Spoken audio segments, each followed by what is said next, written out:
So now let's bring in Gary Dietrich. He's a political analyst at CBS News Sacramento, our CBS station in this state's capital city. Good to have you with us. Good to be with you, Ed. Thanks for coming to California. Well, thank you for arranging for the good weather. Well, we appreciate it. We did our best. You sit there in the state capitol and you watch your governor spending time with us, the out-of-state press, right? Traveling the country on behalf of the Biden-Harris campaign. At least that's what he says he's doing. What does everyone think in Sacramento he's really up to?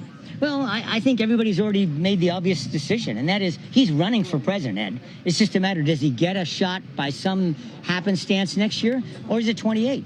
But, I mean, $10 million out of his own campaign pack to start this red state, blitz. Now he's doing a red state-focused debate with Fox News Channel coming up in November. I think everybody assumes, campaigning in DeSantis' state, it's on. It's on.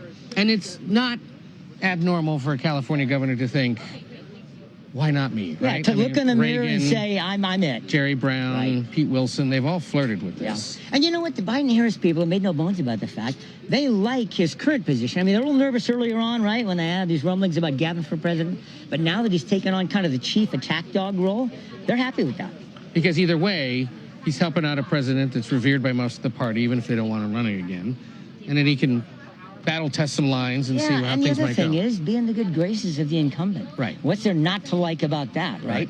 And especially because, let's not forget the fact that when she ran herself, Kamala Harris was polling in third place here in California for that primary. So that isn't lost on a Gavin Newsom, who's won now 3 elections in the state. And last time we saw him doing this kind of thing, in fact, he was a surrogate for Kamala Harris's failed presidential bid, visiting Atlanta and other places to do spin room stuff after the debates.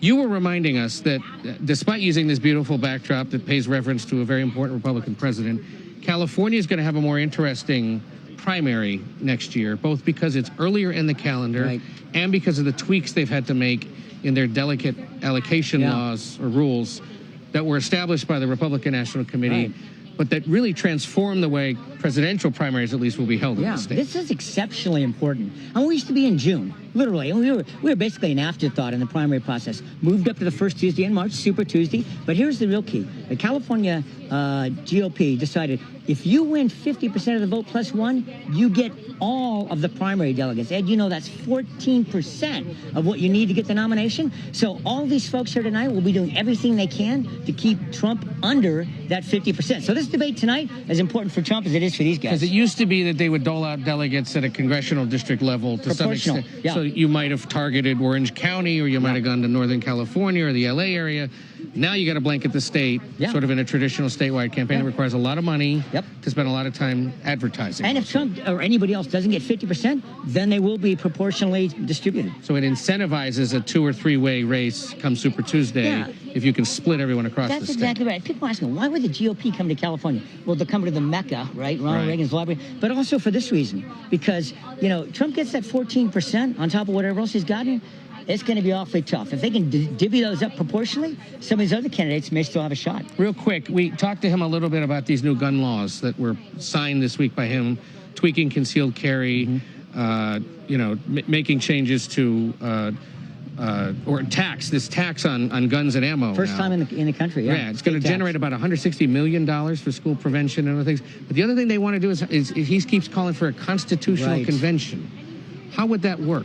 Well, this is a really big deal. First of all, lawsuits filed the next day after these bills were signed by Governor Newsom. But here's the deal. He said even after he signed these bills, well, really it's going to happen at the federal level, and that's why he keeps calling for this constitutional convention. The problem is this. If he called for a constitutional convention, there's to deal with gun violence primarily. He has 4 specific things. I won't go to him right now about gun violence, underage, under 21, etc. But here's the deal. His own party said, listen, the majority of legislatures are constituted by Republicans. You throw it wide open to a constitutional convention, there's nothing to prevent them from bringing all of their own constitutional provisions. So a lot of Democrats, even his own party, saying, nix this constitutional convention idea, but he's all in. Well, we'll see what happens, because politics are big in California. Policy is big in California, because what happens here often gets adopted elsewhere. Gary Dietrich, CBS News Sacramento. Good to meet you in person. My pleasure. We'll do this again, either on this coast or someplace over the beauty of satellites. We appreciate seeing you, and we'll talk to you again soon.